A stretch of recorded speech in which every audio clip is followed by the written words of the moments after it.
His Excellency Thierry Matu.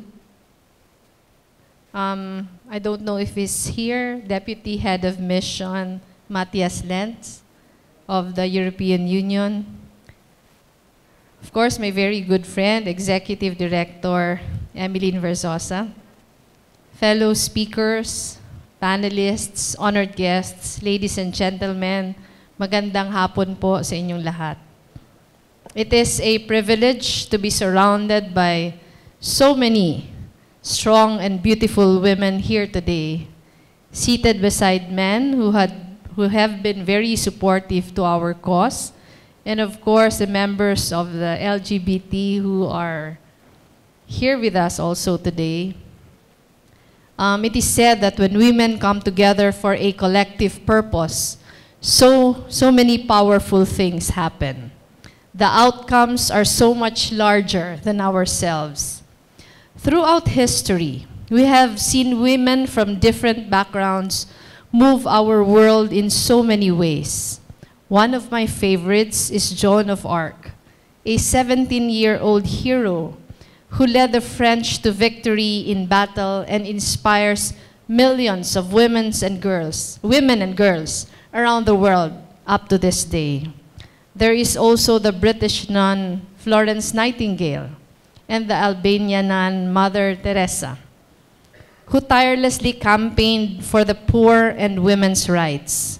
And of course, we have so many women heroes who are here with us today, who straddled motherhood and careers, happy relationships and professional workloads, and take on causes for the powerless and the voiceless. We also have broken stereotypes, fought for gender equality, enhanced women participation, and reduced injustices faced by women around the world.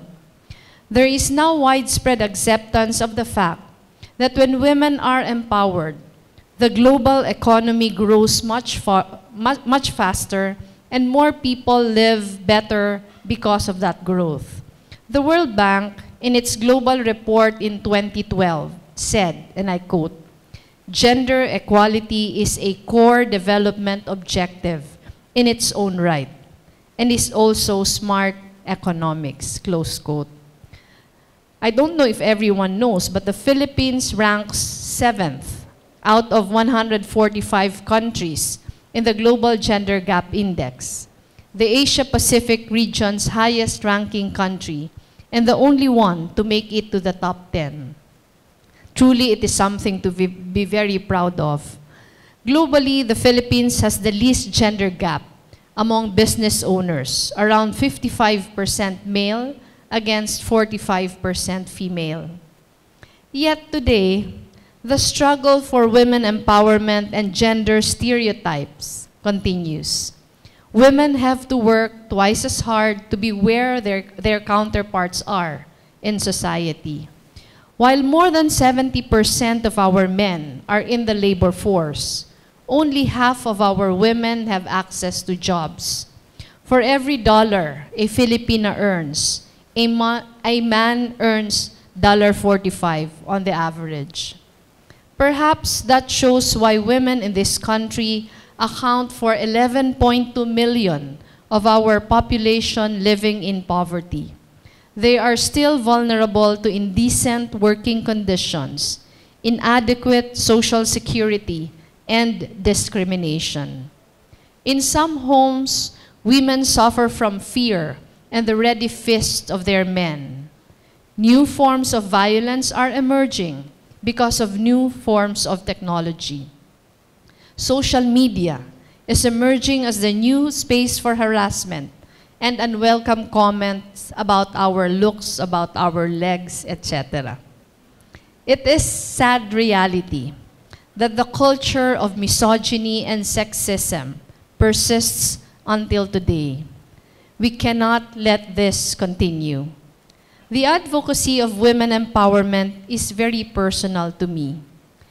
As the ambassador has said, way before assuming the vice presidency, I was a human rights lawyer for a very long time, fighting for women who are victims of abuse.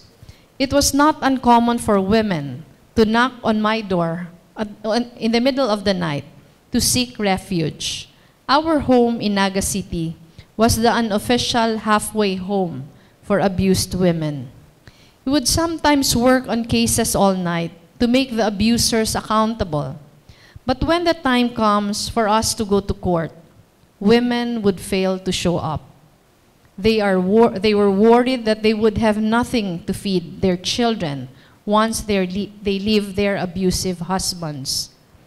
Witnessing the struggles of these Filipinas allowed me to understand that true independence also comes from economic empowerment. So when I was still in Congress, we created livelihood and entrepreneurship programs for women, linked them to markets, and connect them with mentors that would help them build stronger and more sustainable businesses.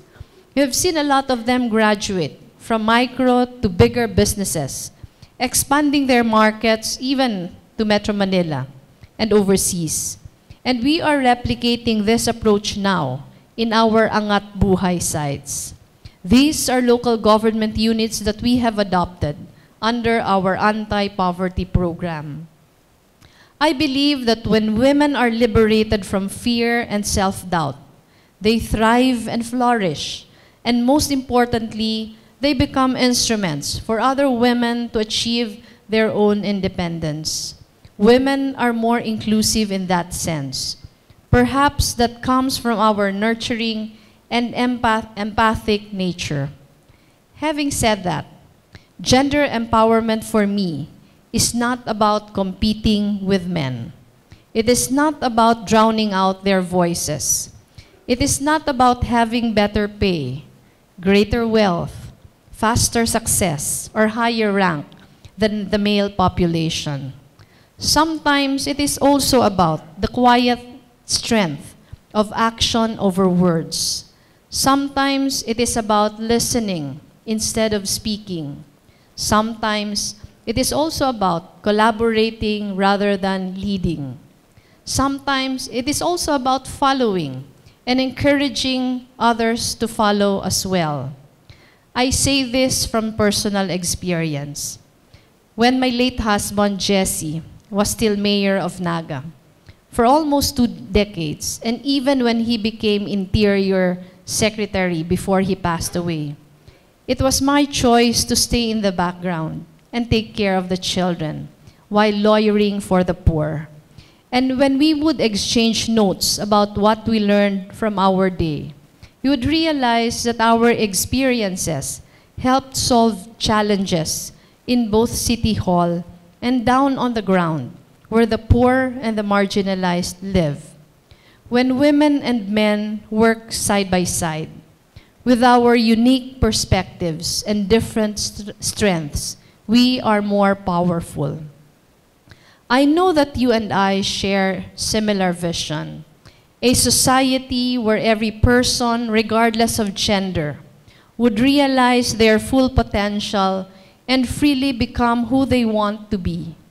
Gender should not hinder any one of us from taking on opportunities for growth and development. Gender should not dictate who has a seat at the table, nor should it dictate one's limitations. The challenges of our time call us to stand firmly upon our commitment to continue fighting for the empowerment of every Filipina. We must recognize best practices and celebrate wins and successes. We must hold up to the light those who can inspire others to advance the cause of women around the world. We must step up, do better, and communicate with more power. But there is also no excuse for keeping quiet when somebody we know is battling misogynistic behavior in real life or in virtual life. There is no excuse for standing back when we see injustices suffered by women in our society. We must let our voices be heard. Let us not be afraid. Sometimes fear can freeze us into inaction. When that happens, remember that the Filipina today is stronger and smarter than she has ever been. She has more opportunities for growth and enlightenment than those who came before her. She has more tools to face challenges than previous generations. So, everyone here in this room, may we never give up in our cause to protect and speak for every living Filipino and Filipina. Thank you very much. Good afternoon to all. Maraming salamat po. Magandang hapon muli.